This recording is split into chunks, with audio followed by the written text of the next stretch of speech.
আসসালামু আলাইকুম প্রিয় দর্শক, আপনারা সবাই কেমন আছেন? আশা করি আপনারা সবাই ভালো আছেন। দর্শকবৃন্দ,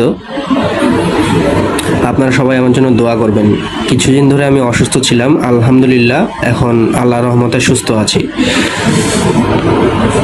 এখন একটা আলোচ্য বিষয় আপনাদের সাথে শেয়ার করব, সেটা হচ্ছে ইসলামিক দৃষ্টিকোণ এবং আধ্যাত্মিক বিশ্বাস অনুযায়ী মানুষের ভাগ্য বা তকদির পরিবর্তনের আগে প্রকৃতিতে বা মানুষের নিজের ভেতরে কিছু সূক্ষ্ম ও অলৌকিক লক্ষণ দেখা দিতে পারে। এসব বিষয়বস্তু নিয়ে আপনাদের সাথে আলোচনা করব। যদিও ভাগ্য পরিবর্তনের মূল চাবিকাঠি মহান আল্লাহ তাআলার হাতে, তবুও বিশ্বাসী ব্যক্তিরা কিছু লক্ষণ দেখে অনুধাবন করতে পারেন যে তাদের জীবনে বড় কোনো ইতিবাচক পরিবর্তন আসতে চলেছে। বন্ধুরা, আমরা এরকম 6টা বিষয় উল্লেখ করব, যে সব বিষয় নিয়ে ইসলামিক দৃষ্টিকোণ এবং আধ্যাত্মিক বিশ্বাস অনুযায়ী মানুষের ভাগ্য পরিবর্তন বা তকদির পরিবর্তন হতে পারে। বিষয়বস্তুগুলো আপনাদের সাথে আমি আলোচনা করছি।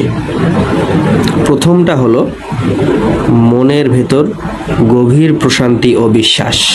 বন্ধুরা, আপনারা এখানে দেখতে পারেন যে কোনো বড় অলৌকিক পরিবর্তনের আগে মানুষের মন থেকে সব ধরনের অস্থিরতা, ভয় এবং দুশ্চিন্তা দূর হয়ে যায়। যখন কোনো বান্দা সম্পূর্ণভাবে আল্লাহর উপর ভরসা বা তাওয়াক্কুল করতে শুরু করে, তখন তার হৃদয়ে একটি অলৌকিক প্রশান্তি নেমে আসে।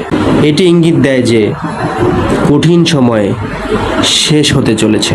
দ্বিতীয় নাম্বার হচ্ছে বারবার অর্থপূর্ণ বা সুসংবাদবাহী স্বপ্ন দেখা।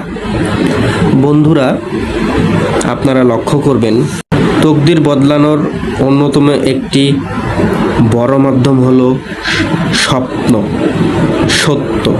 রাসূলুল্লাহ সাল্লাল্লাহু আলাইহি সাল্লাম বলেছেন, শেষ জামানায় মুমিনের স্বপ্ন মিথ্যে হবে না। কোনো মুমিন বান্দা যদি স্বপ্ন দেখে তাহলে সেটা মিথ্যে হবে না, এবং আল্লাহর পক্ষ থেকে সেই বান্দাকে স্বপ্ন আল্লাহই দেখাবেন।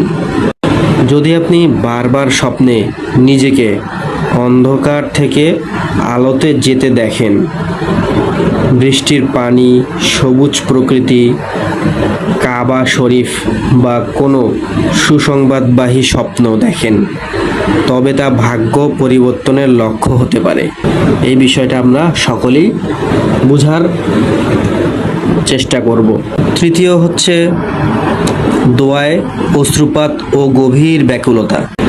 যখন কোনো ব্যক্তি দোয়ার সময় অভূতপূর্ব এক সংযোগ অনুভব করে এবং অজান্তেই চোখ দিয়ে পানি পড়তে থাকে, তখন বুঝতে হবে সেই দোয়া কবুল হওয়ার সময় এসেছে। অর্থাৎ আপনি চিন্তা করবেন, দোয়া করবেন, সেটা মন থেকে হবে এবং আল্লাহর সন্তুষ্টি অর্জনের জন্য আপনি যখন দোয়া করছেন, অটোমেটিক্যালি চোখ দিয়ে অশ্রু বেয়ে পড়ছে, সেটা অন্তর প্রশান্ত হবে এবং দোয়া কবুল হবে, সেটা আপনি নিজেই অনুধাবন করতে পারবেন। আল্লাহর পক্ষ থেকে দোয়ার তৌফিক পাওয়া এবং দোয়ার মন গলে যাওয়া তকদির বদলের অন্যতম অলৌকিক ইঙ্গিত। চতুর্থ নাম্বার হচ্ছে পাপের প্রতি ঘৃণা এবং ইবাদতে একাগ্রতা। হঠাৎ করে যদি নিজের ভেতরে অহংকার, হিংসা বা খারাপ অভ্যাসগুলো দূর হয়ে যায় এবং আল্লাহর ইবাদতের প্রতি গভীর ভালোবাসা ও আগ্রহ তৈরি হয়, তবে এটি সৌভাগ্যের লক্ষণ। আল্লাহ যখন কোনো বান্দার ভাগ্য পরিবর্তন করতে চান, তখন তাকে প্রথমে আধ্যাত্মিকভাবে পরিশুদ্ধ করেন। এই বিষয়টা কিন্তু আপনারা লক্ষ্য করবেন।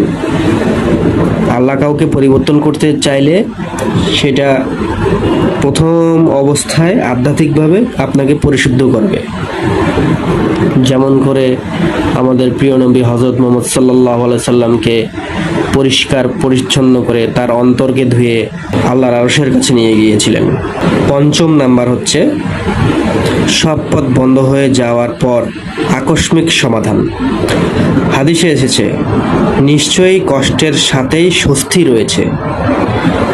যখন জীবনের সব দিক থেকে সব পথ বন্ধ মনে হবে এবং মানুষ নিরুপায় হয়ে কেবল আল্লাহর দিকেই ফিরে তাকাবে, ঠিক তখনই অলৌকিক উপায়ে এমন জায়গা থেকে সাহায্য আসে যা মানুষ কখনোই ভাবতে পারেনি।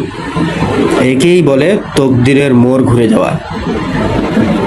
আপনারা খেয়াল করবেন যে একজন মুমিন ব্যক্তি যখন আর্থিক দিক দিয়ে দুর্বল হয়ে যায়, কোনো দিক দিয়ে কোনো কিছু করতে পারছেন না, অলৌকিকভাবে আল্লাহ তাআলা তাকে সাহায্য করেন, অর্থিক দিক দিয়ে সাহায্য করেন। কোন দিক থেকে আপনার সে টাকাটা আসতেছে, কোন দিক থেকে আসতেছে সেটা সে কল্পনাই করতে পারবেন না। 6 নাম্বার হলো মানুষের মুখে বা কথায় ইঙ্গিত পাওয়া। কখনো কখনো কোনো নেককার ব্যক্তি বা সাধারণ মানুষের অজান্তে কথা বলা কোনো কথা আপনার মনের প্রশ্নের উত্তর দিয়ে দিতে পারে। হঠাৎ কারো দেওয়া একটি সান্ত্বনা বা উপদেশ আপনার জীবনে বড় পরিবর্তন ওসিলা হয়ে দাঁড়াতে পারে। এই হলো 6টা বিষয়। আর একটি গুরুত্বপূর্ণ বিষয় হলো ইসলাম অনুযায়ী তকদির পরিবর্তনের সবচেয়ে বড় 2টি হাতিয়ার হলো দোয়া এবং সদকা, অর্থাৎ দান সদকা। আল্লাহ রাসূলুল্লাহ সাল্লাল্লাহু আলাইহি ওয়াসাল্লাম বলেছেন, দোয়া ছাড়া অন্য কিছুই তকদির পরিবর্তন করতে পারে না। তাই কোনো লক্ষ্যের অপেক্ষায় না থেকে অলৌকিক পরিবর্তনের জন্য সর্বদা আল্লাহর দরবারে আকুল হয়ে দোয়া করা উচিত। এবার বুঝতে পেরেছেন দর্শকবৃন্দরা? আশা করি আপনাদেরকে সম্পূর্ণভাবে বিষয়টি আপনাদের সাথে শেয়ার করলাম। আপনারা নিজেরাও সেটা মনোযোগ দিয়ে শুনবেন, এটার প্রতি আমল করবেন এবং অন্যকে আমল করার উৎসাহিত করবেন। জাযাকাল্লাহ খায়রুল্লাহ, ফি আমানিল্লাহ। আসসালামু আলাইকুম ওয়া রাহমাতুল্লাহ।